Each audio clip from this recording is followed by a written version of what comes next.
اما بعد فقد قال اللہ تبارک و تعالی کما ورد فی سورۃ لقمان حاکیا عن لقمان علیہ السلام اعوذ باللہ من الشیطان الرجیم بسم اللہ الرحمن الرحیم یا بنی اقم الصلاة وأمر بالمعروف وانہ عن المنکر واصبر علی ما اصابک ان ذلک من عزم الامور ولا تصعر خدك للناس ولا تمش في الارض مرحا ان الله لا يحب كل مختال فخور واقصد في مشيك واغضض من صوتك ان انكر الاصوات لصوت الحمير صدق الله العظيم رب اشرح لي صدري ويسر لي امري واحلل عقدة من لساني يفقهوا قولي اللهم ربنا الہمنا رشدنا واعذنا من شرور انفسنا اللهم ارنا الحق حقا وارزقنا اتباعه وارنا الباطل باطلا وارزقنا اجتنابه اللهم وفقنا لما تحب وترضى آمین یا رب العالمین۔ حضرت لقمان کی نصیحتوں میں سے چند نصیحتیں اس سے قبل ان مجالس میں بیان ہو چکی ہیں۔ ہم نصاحے کی آیات میں سے تیسری آیت کا مطالعہ کر رہے تھے۔ یا بنی اقم الصلاۃ، اے میرے بچے نماز کو قائم رکھیو، یعنی ایک رابطہ مسلسل اللہ تعالیٰ کے ساتھ۔ اللہ پر صرف ایمان لے آنا کافی نہیں ہے، اللہ کے ساتھ ایک مسلسل تعلق قائم رکھنا ضروری ہے، اور اس ربط اور تعلق کے قائم رکھنے کا ذریعہ نماز ہے، دعا ہے۔ اسی سے تمہارے اور رب کے تعلق میں وہ حرارت اور وہ گرمی رہے گی، گرم جوشی رہے گی کہ جو در حقیقت مطلوب و مقصود ہے۔ وَأَمُرْ بِالْمَعْرُوفِ وَانْهَ عَنِ الْمُنکَرِ، اور نیکی کا حکم دو اور مشورہ دو اور بدی سے روکو۔ امر کا لفظ عربی زبان میں مشورے کے لیے بھی آتا ہے اور حکم کے لیے بھی آتا ہے۔ چنانچہ ایک مشہور شاعر کا ایک مصرع ہے، اپنی محبوبہ سے مخاطب ہو کر کہتا ہے اطعت لآمریک لسرم حبلی، تو نے بالآخر انہی لوگوں کی بات مان لی جنہوں نے تجھے مجھ سے تعلق منقطع کرنے کا مشورہ دیا تھا۔ تو مشورے کے لیے بھی لفظ امر ہے۔ اگر آپ کسی کے لیے کوئی خیر کی بات کہتے ہیں، مشورہ دیتے ہیں، کوئی نصیحت کرتے ہیں، چاہے اس میں کوئی تحکم نہیں ہے، آپ کو کوئی اختیار حاصل نہیں ہے، آپ کو کوئی طاقت نہیں ہے، کوئی اتھارٹی نہیں ہے، پھر بھی یہ امر بالمعروف ہے، اور نیکی کا کسی کو تلقین کرنا، نیکی کی ترغیب دلانا، یہ بھی اس میں آئے گا۔ لیکن واقعہ یہ ہے کہ اس اصطلاح کے اندر ایک طرح کا تحکم جو ہے وہ مضمر ہے، چھپا ہوا ہے۔ یہی وجہ ہے کہ ہم دیکھتے ہیں کہ سورہ حج میں جبکہ نبی اکرم صلی اللہ علیہ وسلم کو مدینہ منورہ میں اب وہ وقت آ گیا تھا کہ آپ کو اختیار اور حکومت حاصل ہو جائے ایک طرح سے، اس لیے کہ آپ کو معلوم ہے کہ جب آپ مدینہ میں داخل ہوئے ہیں تو ایک طرح سے بے تاج بادشاہ کی حیثیت سے داخل ہوئے ہیں۔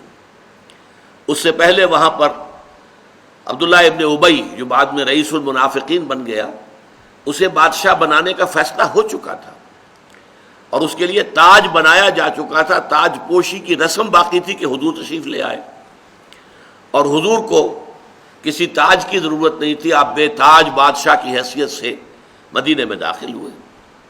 لہذا اس کے لیے جب آپ مدینے جا رہے تھے تو راستے میں وہ آیات نازل ہوئی ہیں جو سورہ حج کے اندر شامل ہیں۔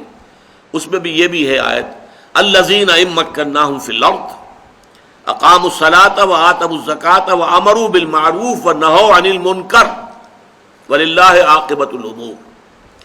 وہ لوگ کہ جنہیں ہم زمین میں اگر غلبہ عطا کرتے ہیں، تمکن عطا کرتے ہیں، طاقت اور قوت اور حکومت عطا کرتے ہیں تو وہ چار کام کرتے ہیں۔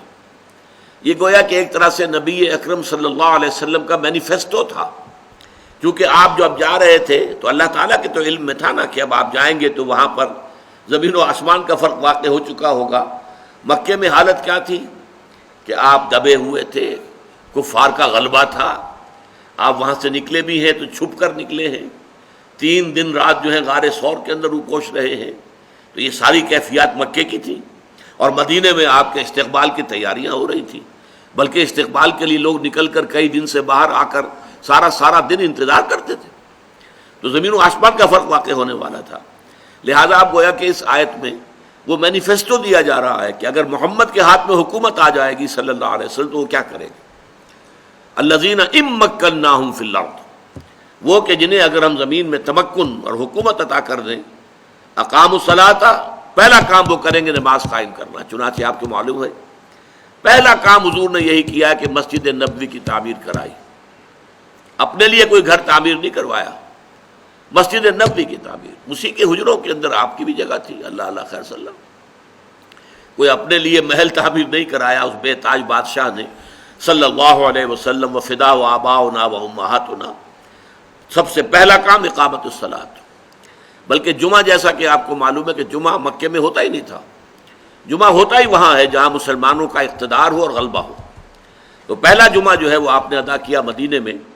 ابھی آپ مدینے نہیں پہنچے تھے، قباء میں جو ٹھہرے ہیں آپ، اور اس کے بعد جب قباء سے جا رہے تھے مدینے کی طرف تو وہ جمعے کا دن تھا، جمعے کا وقت ہو گیا.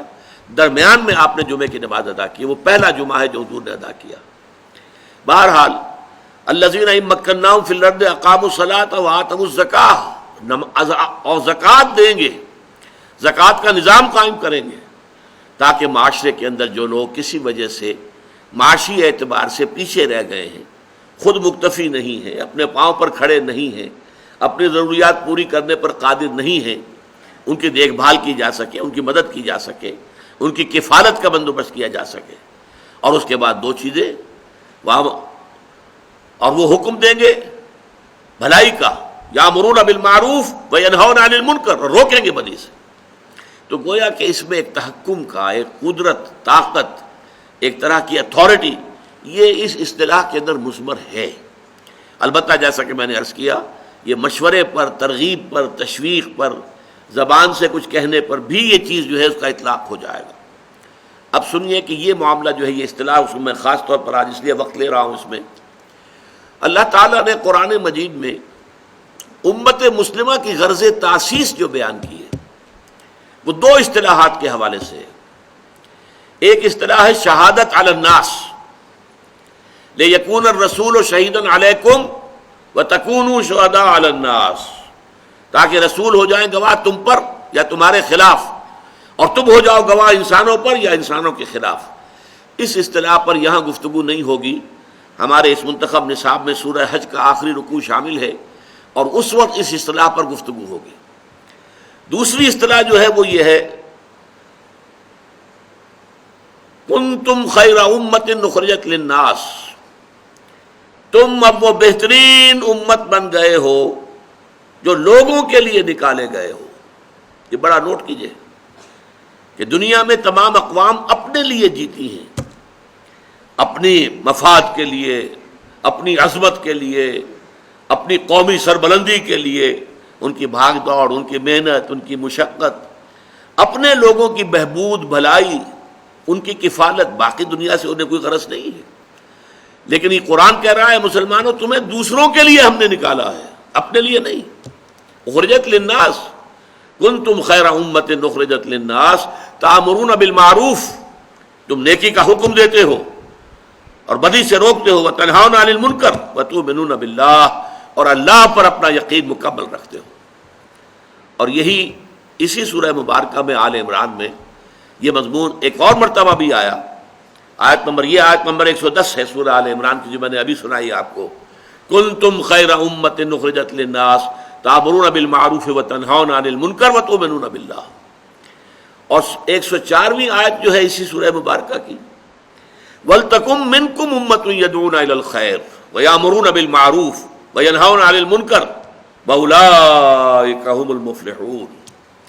اس آیت کے دو طرح ترجمہ کیے گئے ہیں. من کے لفظ کے اعتبار سے کہ من کا جو حرف ہے وہ بعض اوقات تبعیضیہ ہوتا ہے، بعض اوقات بیانیہ ہوتا ہے. تو یہ اصطلاحات کے اندر جو ہے اس کی ثقالت کی طرف نہ جائیے، مفہوم سمجھ لیجئے. ایک ترجمہ یہ کیا گیا ہے کہ تم میں سے ایک امت تو ایسی ہونی ہی چاہیے، رہنی ہی چاہیے، جس کا کل کام یہ ہو کہ وہ خیر کی دعوت دے، بھلائی کا حکم دے، برائی سے روکے. وَأُولَٰئِكَ هُمُ الْمُفْلِحُونَ، اور صرف وہی لوگ ہوں گے فلاح پانے والے۔ یہ من تبعیضیہ ہوا، اور اس میں گویا کہ اشارہ ہے، اگر مفہوم لیا جائے کہ اگر ایک زمانہ ایسا آ جائے کہ پوری امت اپنے اس کام کو چھوڑ بیٹھے، بھول جائے کہ ہمیں تو دنیا والوں کے لیے نکالا گیا تھا، ہمیں تو دنیا کی بہتری کے لیے، بہبود کے لیے، دنیا کو نیکی کی طرف بلانے کے لیے، خیر کا حکم دینے کے لیے ہمیں تو خدائی فوجدار بنا کر بھیجا گیا تھا، بھول گئے۔ اور جیسے دنیا کی دوسری اقوام ہے، اپنے آپ کو بھی بس ایک قوم سمجھ لیا، اور اپنی فلاح، اپنی بہبود، اپنے مسائل، اپنی برتری، اپنی سربلندی، بس اسی کے بارے میں بھاگ دوڑ کرتے رہے۔ تو اس حالت میں بھی کچھ نہ کچھ لوگ تو ایسے ہونے ہی چاہیے جو جاگ جائیں کہ دیکھو ہمارا تو فرض منصبی کچھ اور تھا، اللہ نے تو ہمارے ذمے کوئی اور کام لگایا تھا۔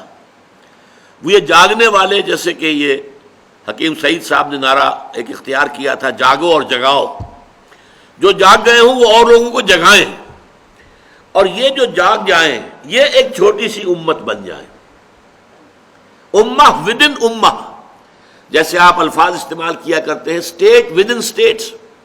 ایک ریاست ہے بہت بڑی، لیکن اس میں ایک چھوٹی سی ریاست جو ہے علیحدہ ایک گٹھ جوڑ کر کے کچھ لوگوں نے اپنی علیحدہ بنا لی ہے، یا ایک پارٹی ہے، پارٹی ود ان پارٹی، ایک پارٹی ہے بہت بڑی، کانگریس جو ہے بہت بڑی پارٹی تھی، اس میں فارورڈ بلاک ایک بنا لیا گیا تھا، وہ پارٹی ود ان پارٹی تھی۔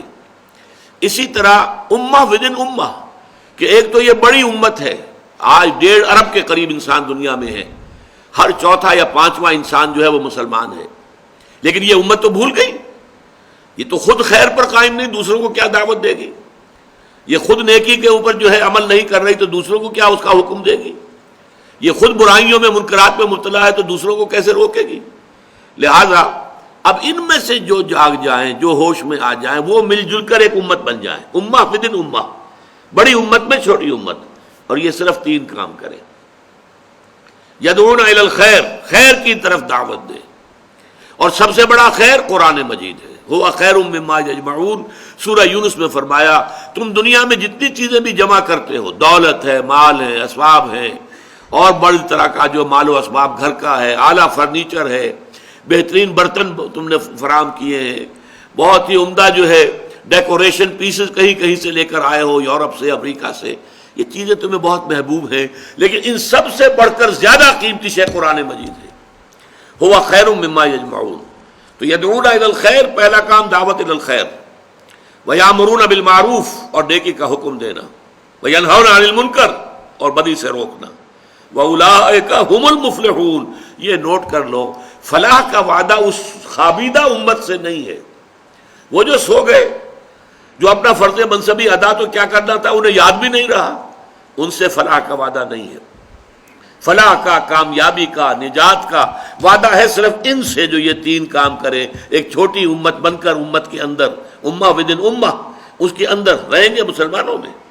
بڑی امت کو بھی کافر ہم نہیں کہہ دیں گے، لیکن یہ کہ وہ امت جو ہے وہ اپنے فرض منصبی سے غافل ہے، لہذا اس کے ساتھ فلاح کا وعدہ نہیں، اولئک ھم المفلحون۔ اب اس میں نوٹ کیجئے، جیسا کہ میں نے پچھلی نشست میں عرض کیا تھا کہ 10 جگہ پر قرآن مجید میں یہ امر بالمعروف اور نہی عن المنکر جوڑے کی شکل میں آیا، لیکن آپ یہ دیکھیں گے کہ اضافی طور پر نہی عن المنکر پر زور زیادہ آپ کو مل جائے گا۔ لولا ینہاہم الربانیون والاحبار عن قولہم الاسم واقعہم السحت، کیوں نہیں روکتے انہیں ان کے علماء اور صوفیاء اور درویش جھوٹ بات کہنے سے اور حرام خوری سے، حرام کھانے سے، کیوں نہیں روکتے؟ نہی عن المنکر، لولا ینہاہم الربانیون والاحبار۔ تو نہی عن المنکر کی بہت اہمیت ہے، جس کو کہ بعض ہمارے نیک دل لوگوں نے خارج ہی کر دیا اپنی گفتگو سے۔ انہوں نے کہا بس بھلائی کی تلقین کرتے رہو، برائی پر تلقین کرو گے، بھلائی کی دعوت دیتے رہو، تلقین کرتے رہو، برائی کی اگر تم نے نفی کی، تنقید کی، تو جو لوگ اس میں ملوث ہیں وہ تمہارے پاس سے چلے جائیں گے، لنفضوا من حولک، وہ تمہیں چھوڑ کر چلے جائیں گے اور تمہاری بات بھی نہیں سنیں گے۔ اگر تم بھلی بات کرتے رہو گے تو آج نہیں تو کل اس پر کچھ نہ کچھ اثر ہو جائے گا اور وہ برائی کو خود ہی چھوڑ دے گا۔ میں نے عرض کیا تھا اور دوبارہ عرض کر رہا ہوں یہ در حقیقت ایک طرح کا طعن ہے حکمت خداوندی کے خلاف. اللہ 10 جگہ اسے ایک جوڑے کی حیثیت سے استعمال کر رہا ہو تو اس میں سے یہ 2 پہیوں پر گاڑی چلتی ہے، ان میں سے ایک کو ساقط کر دیں گے تو گاڑی گھومے گی، صرف آگے نہیں بڑھے گی. اب میں عرض کر رہا تھا کہ اس میں نہی عن المنکر پر اہمیت زیادہ ہے. معاشرے کی صحت کا سارا دار و مدار جو ہے وہ در حقیقت نہی عن المنکر پر ہے، اور تلخ کام بھی نہی عن المنکر ہے. آپ بھلائی کی تلقین کرتے رہے، لوگ سنیں گے. آپ کو ہو سکتا ہے کہ پھولوں کی بوچھاڑ کرے، آپ کو ہار پہنائے، اچھا واز کہا ہے، بہت عمدہ واز کہا ہے، لیکن آپ ذرا ان پر تنقید کیجئے. حضور سے جیسے کہلوایا گیا وَأُمِرْتُ لِأَعْدِلَ بَيْنَكُمْ، دیکھو لوگو میں کوئی واعظ کی حیثیت سے نہیں آیا ہوں، میں آیا ہوں مجھے حکم ہوا تمہارے مابین عدل قائم کروں، ظالموں کا ہاتھ روک لوں اور مظلوموں کو ان کا حق دلواؤں. اب یہ بات ظاہر بات ہے ظالموں کو اچھی نہیں لگے گی، تو اس کے خلاف ریزنمنٹ ہوگی، اس کے خلاف جو ہے مخالفت ہوگی. اس اعتبار سے نہی عن المنکر پہ 2 حدیثیں آپ کو سنا رہا ہوں، اس کے 3 مراتب احادیث میں بیان کیے گئے. دونوں مسلم شریف کی روایات ہیں. ایک کے راوی حضرت ابو سعید خدری رضی اللہ تعالی عنہ ہے. وہ فرماتے سمعت رسول اللہ صلی اللہ علیہ وسلم یقول، میں نے سنا اللہ کے رسول کو یہ فرماتے ہوئے صلی اللہ علیہ وسلم، من رأى منکم منکرا فلیغیرہ بیدہ، جو بھی تم میں سے کسی منکر کو، کسی بدی کو دیکھے، کسی برائی کو دیکھے، اس کا فرض ہے اس کو اپنے ہاتھ سے طاقت سے روک دے، بدل دے. فَإِن لَمْ يَسْتَطِعْ، اگر اس کی طاقت نہ ہو، وہ شریر لوگ بہت طاقتور ہیں، آپ کے پاس طاقت نہیں ہے، آپ مقابلہ کرنے کی پوزیشن میں نہیں ہیں، آپ انہیں چیلنج نہیں کر سکتے، لہذا طاقت استعمال نہ کیجئے. لیکن فَإِن لَمْ يَسْتَطِعْ فَبِلِسَانِهِ، زبان سے تو استعمال کریں. بھائیو خدا کے لیے باز آ جاؤ. آپ اپیل کے انداز میں بھی کہہ سکتے ہیں دیکھیے یہ کام اچھا نہیں ہے، یہ برا کام ہے، خدا کے لیے چھوڑ دو، اللہ کے غضب کو دعوت نہ دو، زبان سے تو کہو.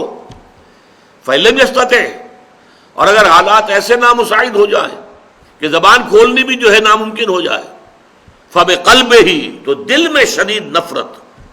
یہ اگر جو ہے اس کو کہا گیا ذالک اضعف الایمان، یہ ایمان کا کمزور ترین درجہ ہے. اگر دل میں نفرت بھی پیدا نہیں ہوتی تو معلوم ہوا ایمان ہے ہی نہیں. اقبال کا بڑا پیارا شعر ہے، وائے ناکامی متاع کارواں جاتا رہا، کارواں کے دل سے احساس زیاں جاتا رہا. آپ بدی کو دیکھیں اور آپ بے چین بھی نہ ہو کہ کیا ہو رہا ہے، میں روک نہیں سکتا. اپنی جو ہے اس وقت مجبوری اور عاجزی کا احساس ہو، اور ایک احساس محرومی کا ہو کہ یہ میں نہیں کر پا رہا، لیکن یہ ہو کیا رہا ہے. دل میں صدمہ تو ہو، راتوں کی نیندیں تو حرام ہو، یہ تو ہو کم سے کم. اگر آپ کا کوئی بچہ بیمار ہے، آپ نے ڈاکٹری علاج کرا لیا، حکیمی کرا لیا، اور ٹونے ٹوٹ کے کرا لیے، ٹھیک نہیں ہو رہا، آپ کو معلوم ہے نتھنگ کین بی ڈن، لیکن بچہ اگر درد سے تڑپ رہا ہے تو کیا آپ سو جائیں گے پاؤں پھیلا کر کہ بھائی کچھ نہیں کر سکتا، میں کیا کروں، میں تو سوتا ہوں؟ نہیں، یہ نہیں ہوگا. بچہ اگر تڑپ رہا ہے تو آپ بھی جاگیں گے، کم سے کم یہ تو ہوگا. تو اگر اللہ کے دین کی یہ کیفیت ہو تو صدمے کی، رنج کی ایک کیفیت تو آپ پر طاری ہونی چاہیے. یہ حدیث اس سے بھی زیادہ ایک مسلمان معاشرے کے اعتبار سے اور خاص طور پر سیاسی اعتبار سے اور ایک انقلابی فکر کے اعتبار سے یہی مضمون ایک طویل تر حدیث میں آیا ہے. اس حدیث کے راوی یہ بھی مسلم شریف کی روایت ہے، اس کے راوی ہیں حضرت عبداللہ ابن مسعود رضی اللہ تعالی عنہ. حضور فرماتے ہیں ما من نبی بعثہ اللہ فی امتہ قبلی الا کان لہ حواریون و اصحاب. مجھ سے پہلے اللہ نے جس نبی کو بھی اس کی امت میں مبعوث کیا، اس میں سے لازماً اس کے کچھ نہ کچھ صحابہ، کچھ نہ کچھ حواری ضرور ہوئے. حواری حضرت عیسیٰ کے ساتھی وہ کہتے ہیں، صحابہ حضور کے ساتھی ہیں. یہ حواری اور صحابہ کیا کرتے تھے؟ یاخذون بسنتہ، اپنے نبی اپنے رسول کی سنت کو مضبوطی سے تھام لیتے تھے. ویقتدون بامرہ، اور اسی کے حکم کے مطابق پیروی کرتے تھے. ثم انہا تخلف من بعدہم خلوف، پھر ہمیشہ ایسا ہوتا رہا کہ بعد میں ایسے ناخلف لوگ آ گئے. ناخلف وہ کیا کرتے تھے؟ یقولون ما لا یفعلون ویفعلون ما لا یؤمرون، وہ کہتے وہ تھے جو کرتے نہیں تھے، اور کرتے وہ تھے جس کا حکم نہیں ہوا. بدعات، نئی نئی رسومات، نئے نئے جلوس، نئے نئے طریقے اختیار کیے جا رہے ہیں محبت رسول کا اظہار کرنے کے لیے، اور اطاعت رسول نہیں ہو رہی، اتباع رسول نہیں ہو رہا. تو یفعلون ما لا یؤمرون ویفعلون ما لا یؤمرون ویقولون ما لا یفعلون. کہتے وہ تھے اللہ کی محبت کا دعویٰ، رسول کی محبت کا دعویٰ، لیکن یہ ہے کہ عمل میں کچھ نہیں، اور عمل میں اس کے برعکس بدعات، نئی نئی رسومات. اب فرمایا حضور نے فمن جاہدہم بیدہ فہو مومن، تو جو کوئی بھی ان سے جہاد کرے گا اپنے ہاتھ کے ساتھ، طاقت کے ساتھ، وہ مومن ہوگا. اللہم ربنا اجعلنا منہم، اللہ تعالی ہم سب کو بھی ان میں شامل کرے. ومن جاہدہم بلسانہ فہو مومن، اور جو کوئی جہاد کرے گا ان کے خلاف اپنی زبان سے، وہ بھی مومن ہوگا. ومن جاہدہم بقلبہ فہو مومن، کم ترین درجے میں جو دل سے جہاد کرے گا، دل سے نفرت رکھے گا، وہ بھی مومن ہوگا. وَلَيْسَ وَرَاءَ ذَلِكَ مِنَ الْإِيمَانِ حَبَّةُ خردل، اس کے بعد تو ایمان رائی کے دانے کے برابر بھی نہیں ہے. یہی خردل کا لفظ جو ہے یہ سورہ لقمان کے دوسرے رکوع میں آیا تھا، یا بنی انہا ان تک مثقال حبۃ من خردل، رائی کا دانہ. اور یہاں حضور نے فرمایا وَلَيْسَ وَرَاءَ ذَلِكَ مِنَ الْإِيمَانِ حَبَّةُ خردل، اس کے بعد تو ایمان رائی کے دانے کے برابر بھی نہیں. میں نے کیوں کہا یہ سیاسی اعتبار سے، معاشرتی اعتبار سے، انقلابی سوچ کے اعتبار سے یہ بہت اہم حدیث ہے. ہم جس معاشرے میں ہیں صورت یہی ہے، اکثر و بیشتر مسلمان ممالک میں حکمران کون ہیں؟ جن کا دین سے کوئی سروکار نہیں، جن کی سوچ مغربی، تہذیب مغربی، رہن سہن مغربی، ان کے ساری ویلیوز مغربی. وہ تو در حقیقت یوں سمجھیے کہ مغرب ہم پر حکمران ہے بائی پراکسی. وہ یہاں سے جانے سے پہلے اپنی خاص تعلیم و تربیت، اپنے نظام تعلیم کے ذریعے سے جن لوگوں کو اپنے رنگ میں رنگ گیا تھا، ان کے ہاتھ میں اختیار آیا اور ان کی حکومت ہے. اب ان کے خلاف یہ کام کرنا ہوگا، جہاد بالید، جہاد باللسان، جہاد بالقلب. سب سے پہلے جہاد بالقلب اگر ہے تو گویا کہ ایمان ہے، اللہ کا شکر ہے. بدی سے نفرت ہے، اور بدی کو دیکھ کر طبیعت کے اندر جو ہے بے چینی پیدا ہوتی ہے، کوفت ہوتی ہے، تو اللہ کا شکر ادا کیجئے کہ ایمان ہے. اب جہاد باللسان شروع کیجئے، مل جل کر کوشش کیجئے کہ لوگوں کو کہیں کہ یہ غلط کام ہے، مت کرو. حکومت سے بھی کہیں، جو ذرائع ابلاغ ہے ان کو استعمال کریں کہ اللہ کے لیے باز آ جاؤ، اللہ کے احکام پر چلو. یہ سود جو ہے حرام ہے، اس کے اوپر سارا بینکنگ نظام چل رہا ہے، اسے ختم کرو. ہر طرح سے یہ فحاشی اور یہ عریانی اور بے پردگی یہ اسلام کے خلاف ہے، اس کو ختم کرو. زبان سے کہیں، یہ ہے جہاد باللسان. اور اس کے بعد اگر طاقت جو ہے فراہم ہو جائے اور اتنی جمعیت فراہم ہو جائے کہ پھر میدان میں آ کر چیلنج کیا جائے انہیں، اب ہم یہ کام نہیں ہونے دیں گے، پرامن طریقے سے مظاہرہ کیا جائے، گھیراؤ کیا جائے، پیکٹنگ کی جائے کہ اب یہ کام ہم نہیں ہونے دیں گے، چلاؤ ہم پر گولیاں، مارو ہمارے سروں پر لاٹھیاں، ہم جھیلیں گے، برداشت کریں گے، لیکن یہ کہ اب یہ کام جیتے جی نہیں ہونے دیں گے. یہ ہے در حقیقت نہی عن المنکر کی اہمیت. اس کے بعد اس آیت میں آیا وَاصْبِرْ عَلَىٰ مَا أَصَابَكَ، اور بڑی عمدگی کے ساتھ جوڑ مل گیا ہے کہ پھر لاٹھیاں برسیں تو بھی صبر کرو، گولیاں چلیں تو سینوں پر کھاؤ، پیٹھ پر نہ کھاؤ. صبر کرو، جھیلو، میدان میں آ گئے ہو. اب یہ ظاہر بات ہے کہ ہر سطح پر ہوگا. آپ کے دل میں اگر نفرت ہے، وہ نفرت آپ کے طرز عمل سے ظاہر ہو جائے گی. دوسرا آدمی جو ہے اس کا آپ کے ساتھ سوشل تعلق جو ہے کمزور پڑ جائے گا، اور اس میں بھی آپ کو نقصان ہو سکتا ہے، وہ برداشت کرنا ہوگا. زبان سے آپ کہیں گے، اس میں ریزنٹمنٹ ہو سکتی ہے. وہ کہیں گے تمہیں کیا، تم کون ہوتے ہو، میں جانوں میرا کام جانے. جو بھی ہو برداشت کرو. کم سے کم یہ جو پرسیکیوشن جو ہے وربل ہو رہی ہے اس کو برداشت کرو. لیکن جب تم میدان میں آ گئے کہ اب بدی کو نہیں چلنے دینا، تو پھر تو ظاہر بات ہے کہ جان ہتھیلی پر رکھ کر میدان میں آنا ہوگا. وَاصْبِرْ عَلَىٰ مَا أَصَابَكَ، اور پھر صبر کرو ہر اس شے پر جو تم پر بیت جائے. دیکھیے یہاں وہ چار چیزیں پوری ہو گئی. وَالْعَصْرِ إِنَّ الْإِنسَانَ لَفِي خُسْرٍ إِلَّا الَّذِينَ آمَنُوا وَعَمِلُوا الصَّالِحَاتِ وَتَوَاصَوْا بِالْحَقِّ وَتَوَاصَوْا بِالصَّبْرِ. ایمان کے ضمن میں ایمان باللہ، توحید کے ساتھ، اور شرک سے اجتناب کرتے ہوئے اللہ کا شکر ادا کرنا.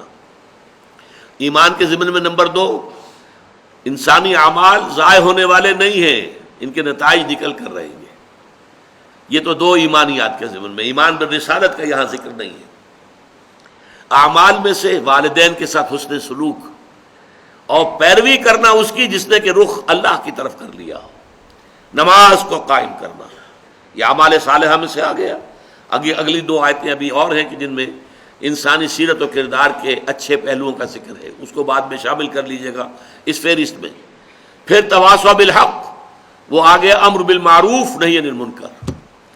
پھر تواصوا بالصبر واصبر علی ما اصابک۔ تو سورۃ العصر کے مضامین مکمل ہو گئے۔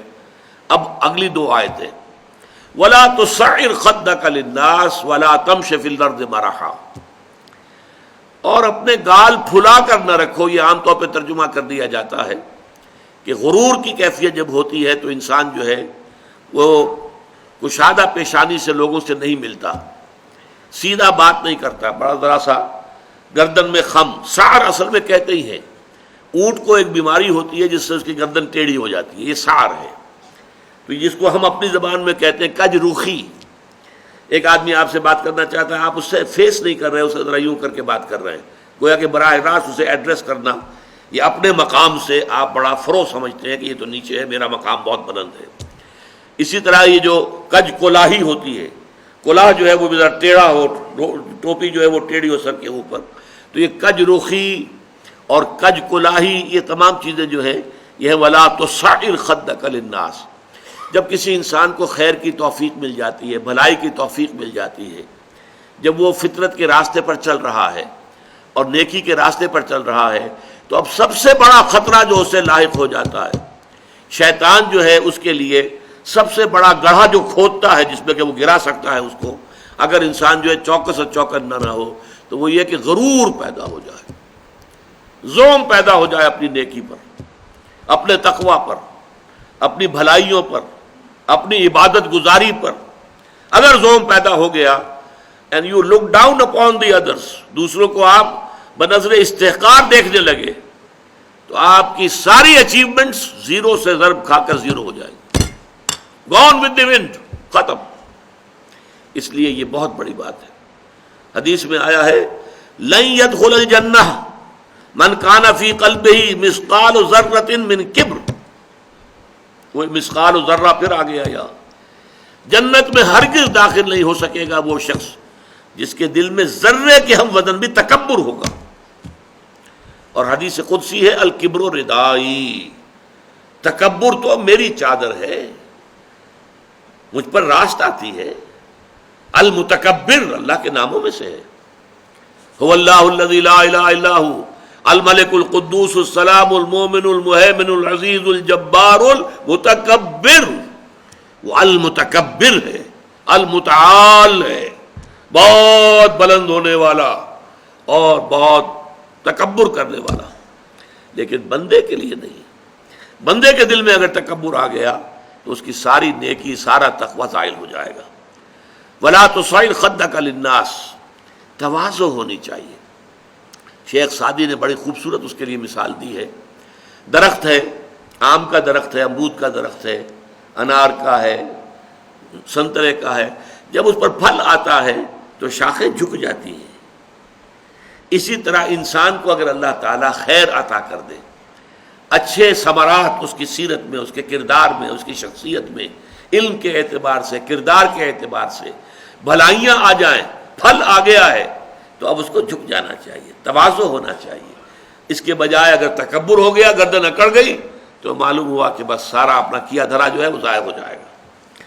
ولا تصعر خدک للناس ولا تمش فی الارض مرحا، اور زمین میں اتراتے ہوئے نہ چلو، اکڑ کر چلنا، اترا کر چلنا۔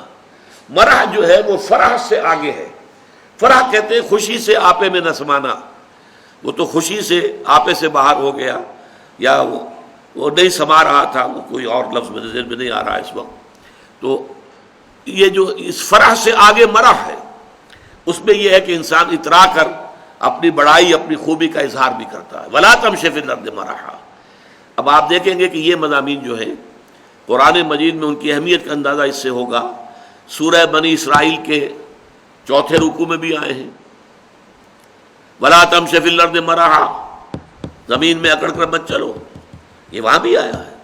اسی طریقے سے اور دوسرے مقامات پر سورہ الفرقان کے آخری رکوع میں بھی آیا ہے وَعِبَادُ الرَّحْمَٰنِ الَّذِينَ يَمْشُونَ عَلَى الْأَرْضِ هَوْنًا، اللہ کے نیک بندے تو وہ ہیں جو زمین پر چلتے ہیں تو آہستگی کے ساتھ چلتے ہیں، وہ زور سے قدم مار کر نہیں چلتے، گردن اکڑ کر نہیں چلتے، گردن اکڑا کر نہیں چلتے، اور گردن بھی اکڑی ہوئی ہو اور سر کے اوپر ایک جو ہے صافہ اس کا ترا بھی جو ہے وہ بڑا اونچا کر لیا گیا، تو اس سے کیا ہوتا ہے؟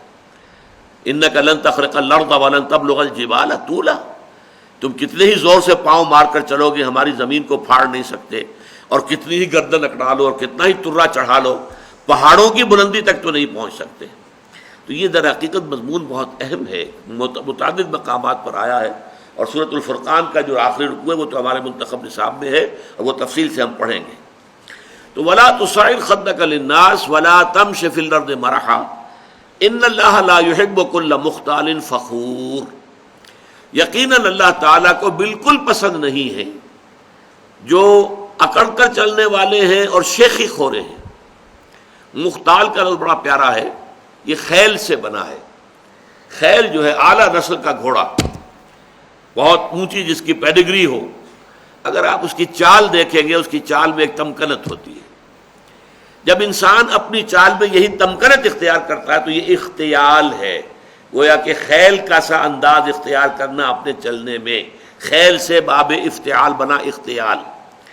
تو اللہ تعالیٰ کو بالکل پسند نہیں ہے کل مختال فخور، فخر کرنے والے، اپنی نیکیوں پر اپنی دولت پر بھی فخر ہوتا ہے، لیکن اپنی نیکی پر بھی ہوتا ہے، اپنے علم پر بھی ہوتا ہے، اللہ بچائے، اپنی عبادت پر بھی ہوتا ہے، اللہ تعالیٰ اس سے اپنے حفظ و امان میں رکھے۔ ان اللہ لا يحب كل مختال فخور واقصد فی مشیک، اپنی چال میں میانہ روی اختیار کرو۔ یہ چال سے مراد یہاں پر صرف چلنا نہیں ہے، بلکہ پوری زندگی میں روش جسے ہم کہتے ہیں، اپنی روش میں۔ اب روش بھی اصل میں تو چلنے کے معنی میں آتا ہے، لیکن روش کیا ہے؟ رویہ، روش ہر اعتبار سے ایک درمیانی کیفیت۔ والقصد فی الفقر والغنا، حضور نے فرمایا ایک حدیث میں کہ مجھے میرے پروردگار نے 9 باتوں کا حکم دیا ہے، ان میں سے ایک یہ بھی ہے کہ چاہے تنگی ہو اور چاہے کشادگی ہو، کافی مال موجود ہو، ہر حال میں اقتصاد، قصد، درمیانی راستہ اختیار کرنا۔ یعنی یہ کہ اگر بہت تنگی ہے تو کوئی حرج نہیں ہے، کسی وقت قرض بھی لیا جا سکتا ہے، لیکن یہ کہ جو ضروری کام کرنے کے ہیں وہ کرنے ہی ہے۔ اور اگر زیادہ دولت آ گئی ہے تو بہت زیادہ کھل کھیلنے کی ضرورت نہیں ہے، اس میں بھی یہ ہے کہ محتاط انسان جو ہے وہ خرچ کرے، صحیح صحیح جگہ پر خرچ کرے۔ تو والقصد فی الفقر والغنا، تو یہ بھی اسی طریقے سے چال کا انداز بھی، اس میں بھی یہ ہے کہ نہ بہت تیز چل رہا ہو آدمی، نہ بہت دھیمے چل رہا ہو، اس میں بھی محسوس ہو ایک درمیانی چال سے انسان چل رہا ہے۔ خرچ کے اندر خاص طور پر یہ معاملہ آتا ہے کہ نہ تو کوئی بخیلی کا انداز ہو اور نہ اسراف ہو، نہ تبذیر ہو۔ اسراف سے تبذیر اور زیادہ بری شے ہے۔ اسراف تو یہ ہے کہ آپ حقیقت میں جس شے کی ضرورت ہے اس پر ضرورت سے زیادہ خرچ کریں، یہ اسراف ہے۔ کھانا آپ کی ضرورت ہے، وہ ایک سالن روٹی سے بھی گزارا ہو سکتا ہے، کئی ڈشز، کئی کھانے، یہ اسراف ہے۔ اس کو حضور نے منع کیا، ناپسند کیا، سختی سے ناپسند کیا۔ بلکہ آپ نے فرمایا کہ اگر روٹی میں گھی لگا ہوا ہو تو پھر سالن کی بھی ضرورت نہیں، کیونکہ اس کا سالن اس کے اندر موجود ہے، گھی جو اس میں لگا ہوا وہ کافی ہے۔ آپ اس کو حلق سے اتارنے کے لیے بڑی آسانی کے ساتھ نرم ہو جاتی ہے روٹی، سالن کی ضرورت یہی ہوتی ہے نا۔ تو اس حوالے سے اس میں جو ہے اسراف نہ ہو، اور تبذیر جو ہے یہ بہت بڑا گناہ ہے۔ نمود و نمائش کے لیے، دکھاوے کے لیے، اپنی دولت کا اظہار کرنے کے لیے اور مال خرچ کرنا جہاں کوئی ضرورت نہیں۔ بچی کی شادی ہے تو کوٹھی پوری بقعہ نور بنی ہوئی ہے، بجلی خرچ ہو رہی ہے، یہ ہو رہا ہے، اس کے اوپر کتنا خرچ ہو رہا ہے، کائے کے لیے؟ یہ سب نمائش، نمود، اور اس کا جو نتیجہ نکلتا ہے کہ اسی کوٹھی کے اندر کوئی باورچی ہوگا، کوئی جو ہے وہ ان کا شوفر ہوگا، کوئی چوکیدار ہوگا، ان کی بچیاں جو ہیں ہو سکتا ہے کہ وہ بوڑھی ہو رہی ہوں گھر میں بیٹھی ہوئی، اور ان کے ہاتھ پیلے نہیں ہو سکتے کہ کوئی بنیادی ضرورت کی چیزیں بھی فراہم نہیں ہے۔ ان کے دلوں میں محبت پیدا ہوگی سیٹھ صاحب کے لیے، یا یہ کہ نفرت پیدا ہوگی، نفرت اور غصہ۔ اسی لیے پھر جب کے زمانے میں سرخ جھنڈے بہت لاہور کی سڑکوں پہ نظر آئے تھے تو دولت مند لوگوں کو بڑا خوف ہو گیا تھا کہ یہ لوگ جو ہے یہ ہمارے پیٹ چاک کریں گے، ہمارے پیٹ پھاڑیں گے. یہ نفرتیں پیدا ہوتی ہیں.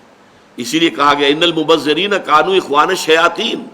یہ سورہ بنی اسرائیل میں یہ بھی ہمارے منتخب نصاب میں درس آ جائے گا کہ یہ جو نمود و نمائش کے لیے دولت اڑانے والے لوگ ہیں یہ تو شیطانوں کے بھائی ہیں.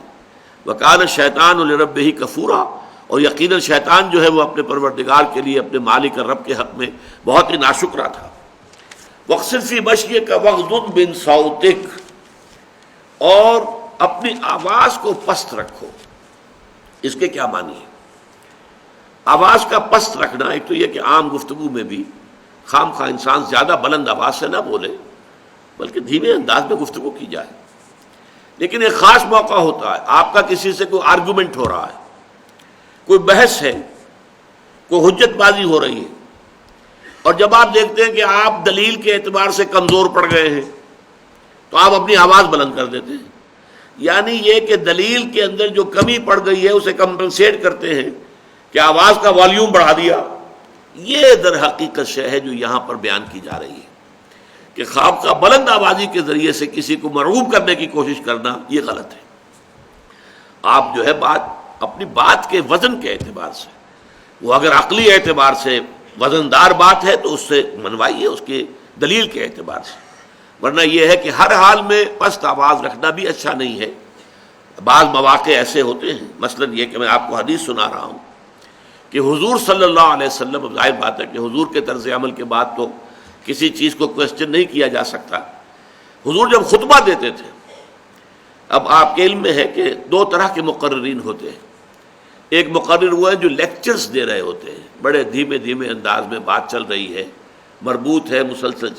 ایک ہے جو ذرا جوش کے انداز میں، جسے ہم خطابت کہتے ہیں، اوریٹری. ایک ہے لیکچر، ایک ہے اوریٹری. تو حضور کا خطاب جو تھا وہ اوریٹری کی نوعیت کا تھا. اور حدیث میں جو الفاظ آتے ہیں، یہ مسلم شریف کی روایت ہے عن جابر ابن عبداللہ انصاری رضی اللہ تعالی عنہ، اور ان سے یہ دو طرق سے مروی ہے یہ روایت کہ نبی اکرم جب خطبہ دیتے تھے، اذا خطب احمرت عیناہ، تو آپ کی دونوں آنکھیں سرخ ہو جاتی تھی. وعلا صوتہ، اور آپ کی آواز بہت بلند ہو جاتی تھی. واشتد غضبہ، اور آپ غضبناک ہو جاتے تھے. حتیٰ کانہ منذر جیش، ایسا ہوتا تھا جیسے کہ کسی لشکر کو پھر ڈرایا جا رہا ہے. یقول سبحکم ومساکم، کہ دیکھو تمہارا دشمن یا تو صبح تم پر چھاپا مارے گا یا شام کو تم پر چھاپا مارے گا. تو جس طریقے سے کہ اسے ڈرایا جاتا ہے اور خبردار کیا جاتا ہے اور جوش کے ساتھ اور جذبے کے ساتھ، تو حضور کا جو انداز ہے وہ در حقیقت خطابت کا یہ تھا. اس پہلو سے یہ ہے کہ یہ چیز مستقل نہیں ہے. البتہ یہ ہے کہ عام طور پر بلند آوازی کو اپنا وصف بنا لینا. تو اس کے بعد جو فرمایا ان انکر الاصوات لصوت الحمیر. اب یہ بھی دیکھیے قرآن مجید کا ایک خاص انداز ہے. اسی رکوع میں ہم نے منکر اور معروف یہ دو اصطلاحیں دیکھی. وامر بالمعروف ونہی عن المنکر. اس منکر سے انکر کا لفظ یہاں آ گیا. ان انکر الاصوات لصوت الحمیر. سب سے زیادہ ناپسندیدہ آواز گدھے کی آواز ہے. بلند تو بڑی ہوتی ہے، ڈھیچو ڈھیچو جب وہ کرتا ہے تو، لیکن یہ کہ کسی بھی انسان کو وہ اچھی لگتی ہے آواز، کسی کو اچھی نہیں لگتی. تو آواز کی محض بلندی جو ہے اس کا حسن نہیں ہے.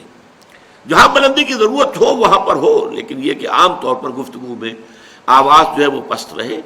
اور یہ ہے کہ انسان گفتگو کرے تو اپنے دلیل پر، اپنے موقف کے عقلی طور پر مضبوط ہونے پر اپنا جو ہے وہ انحصار اور دار و مدار رکھے، نہ کہ آواز کی بلندی پر. بہرحال یہ جو دو آیتیں ہیں آخر کی اس رکوع کی، ان میں تواضع اور تکبر کا ازالہ. تواضع جو انسان میں پیدا ہوتی ہے وہ اس سے، اس کا عملی میں آپ کو نسخہ بتا رہا ہوں.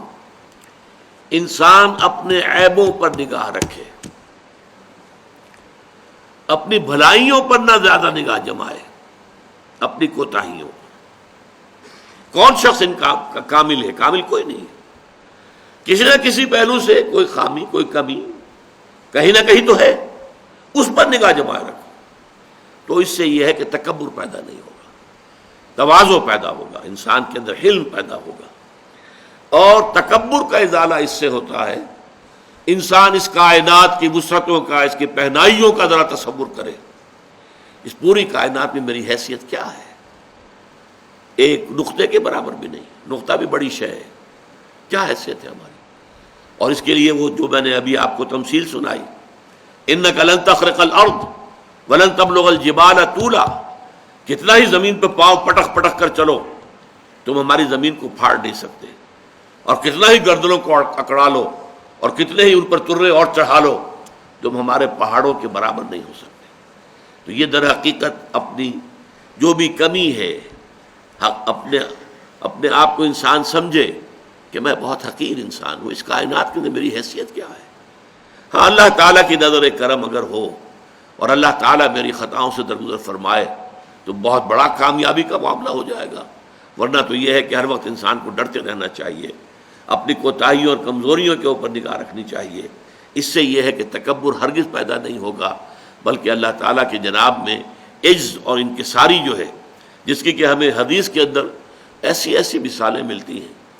حضور اپنے اس مقام رفیع کے باوجود، سید المرسلین حبیب رب العالمین، اپنے اس مقام پر بھی جب اللہ سے مخاطب ہوتے تھے تو ایک دعا ہے جو میرا کتابچہ ہے مسلمانوں پر قرآن مجید کے حقوق، اس کے آخر میں نے وہ دعا دی ہے، درج کی ہے، اللہم انی عبدک، اے اللہ میں تیرا بندہ ہوں، وابن عبدک، میرا باپ بھی تیرا ایک غلام تھا، وابن امتک، میری ماں بھی تیری ایک ادنا کنیز تھی، فی قبضتک، میں تیرے قبضہ قدرت میں ہوں،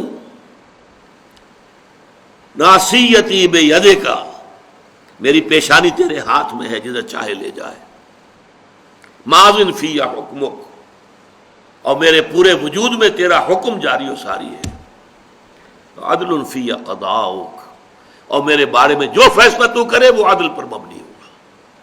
یہ انداز محمد الرسول اللہ کا اپنے پروردگار سے تخاطب کا تھا۔ بارک اللہ لی ولکم فی القرآن العظیم ونفعنی وإیاکم بالآیات والذکر الحکیم۔